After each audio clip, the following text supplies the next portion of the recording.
Pendeta Nathanael.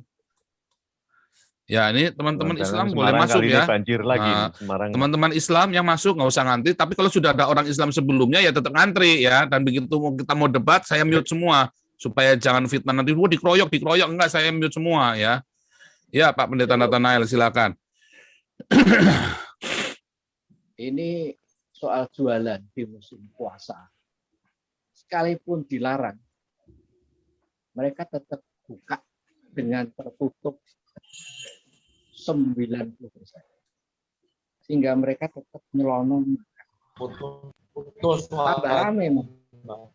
Tambah rame. Nah, sekarang yang buka juga repot.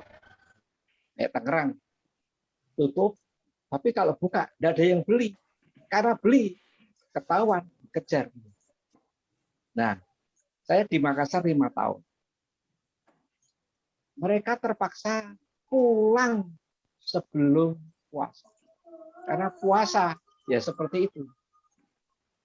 Dilarang jualan, andai kata jualan tertutup 90%, kemudian tidak ada yang beli. Nah, mereka pulang dengan apa adanya. Lalu mengenai vaksin. Vaksin, hari ini saya dapat WA, Presiden Jokowi mengomentari bahwa Amerika melihat pandemi itu turun karena cuaca panas, kelembapan tinggi, kemudian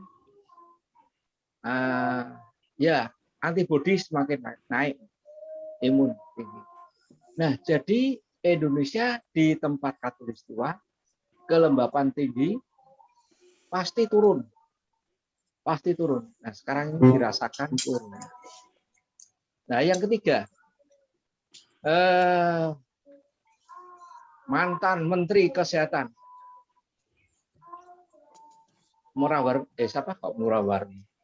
Tirawan, menemukan Nusantara, vaksin Nusantara. Ini diresmikan oleh DPR. Waduh, rame loh nanti. DPR sudah meresmikan. Nah, untuk itu tapi pro kontra ya, Pak. Iya. Tapi dilawan sama BP POM itu Pak Nathan. Dilawan sama si Kadrun itu Puji Lestari itu. Puji sama ID ya, Pak. Siapa itu? Ada setoran, Pak. ID juga. Lukito kalau nggak salah, Lukito BPOM. Oh iya, Puji Lukito ya. Puji siapa Wati Lukito itu ya? Ya. Memang biaya vaksin itu tinggi dikeluarkan oleh pemerintah. Ibarat budget untuk angkatan bersenjata yang saya tahu, itu larinya ke kesehatan, vaksin. Nah, tiba-tiba Terawan di out atau dia keluar menemukan vaksin. Ini pasti pro kontra. Pasti pro kontra. Dan yang ketiga, saya dapat laporan dari ponakan saya di Papua tentang pendeta tapi khotbahnya mengutip kitab suci, khususnya kebangkitan Tuhan Yesus. Dia bahas, dia ungkapkan. Tetapi komentar dari ini kenapa dia mengkhotbahkan tentang kebangkitan dari kitab suci? Dia tapi tidak percaya, bahkan mengolok-ngolok. Nah,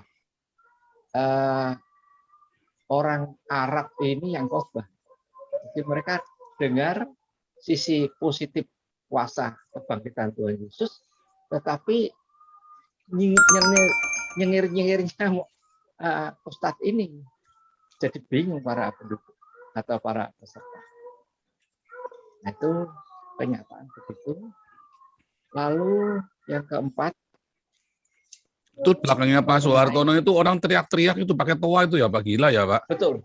Saya Kurang ajar ya Pak, biadab sekali itu ya. 100 meter. Jibril kecil. Pak. Gila, lu biadab loh.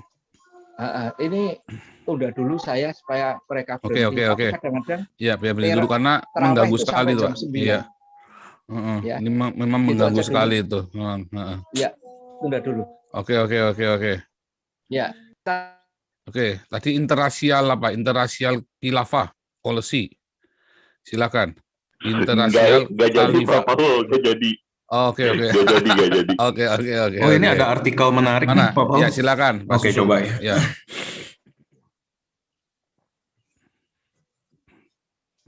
Sebentar ya. Ini ada bilang di suatu negara, ya, negara Eropa ini kan rata mengizinkan LGBT dan kumpul kebo. Bahkan ada kontrak kumpul kebo, itu ada kontraknya. Ya. Apakah itu ada yang dirugikan ketika ada yang jadi LGBT itu? Apakah Anda yang ada yang dirugikan ketika tetangga Anda LGBT atau kumpul kebo? Ada nggak yang dirugikan? Tapi kalau Anda jadi Islam, ada nggak yang dirugikan? Banyak. Ketika Anda jadi Islam, yang dirugikan itu yang bukan Islam. Karena memang Islam ini bangsa dan biadab. Puasa saja bikin susah kita. Ya kan? Kamu nggak makan aja, bikin susah kita yang makan. Gitu loh. Kita disuruh nggak makan juga, kan bangsat biadab. Tapi coba kalau tetanggamu LGBT, kamu rugi nggak? Enggak.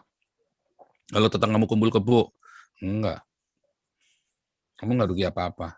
Jadi lebih baik LGBT dan kumpul kebo daripada Islam, sebetulnya. Benar nggak? Lihat di negara-negara yang mengizinkan LGBT dan kumpul kebo, pasti lebih maju daripada negara-negara Islam. Lebih maju. Apakah saya mendukung LGBT dan kumpul kebo? Tidak. Tetapi saya tidak membenci mereka, dan itu adalah hak mereka untuk mereka mau melakukan itu atau tidak. Tapi kita nggak boleh ganggu mereka.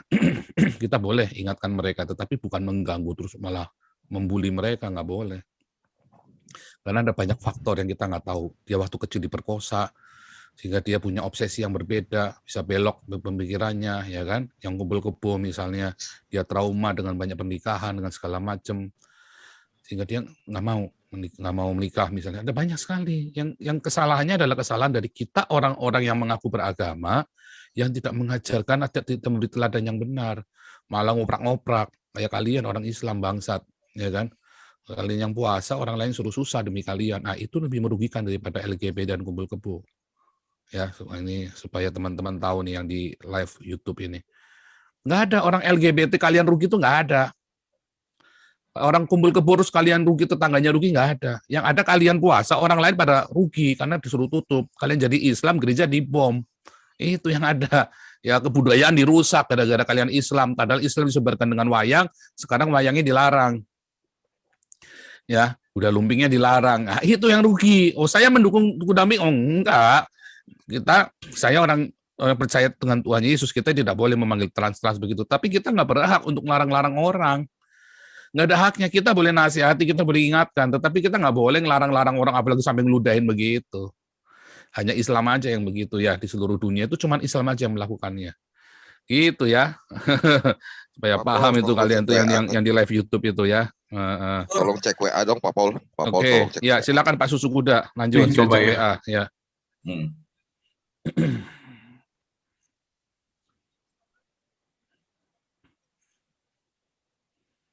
Pak Paul tebak deh provinsi mana yang paling rawan pelecehan seksual? Ya di Aceh lah. Selatan. Ya udah Sama ketebak Sumbar. dong. Ya, ini dari karena DW nih. Karena kemunafikan ini kan. Iya, dari DW katanya menurut data Komisi Nasional Perempuan tahun 2016 Indonesia mencatat lebih dari 6.000 kasus kekerasan seksual bagian daerah di rumah tangga. Dan provinsi mana yang paling rawan? Nah, juara satunya yang tadi Bapak bilang itu. Iya, tuh jadi. Dan yang paling ininya ya, dia bilang korban tidak cuma perempuan. Menurut data Badan Pemberdayaan Perempuan dan Anak-anak, daerah syariat Islam itu tahun 2015 mencatat 147 kasus pelecehan seksual terhadap anak-anak di bawah umur. Jadi bukan wanita saja korbannya gitu. Terus yang dua, Jawa Timur,